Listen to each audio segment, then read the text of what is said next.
Today we have the 2021 Tesla Model 3.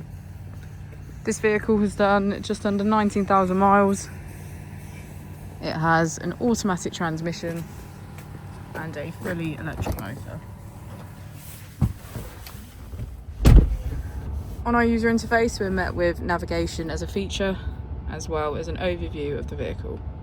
This allows us to open the bonnet, charging port, and boot, all from within inside the car. If we click on our Tesla icon in the bottom right, we can access our controls, pedals and steering, charging, autopilot, safety, service, software, and upgrades. Within safety, we have advanced features such as a pin to drive and a glove box pin. If we go back into software and click on additional vehicle information, we can get a deeper analysis of the vehicle spec.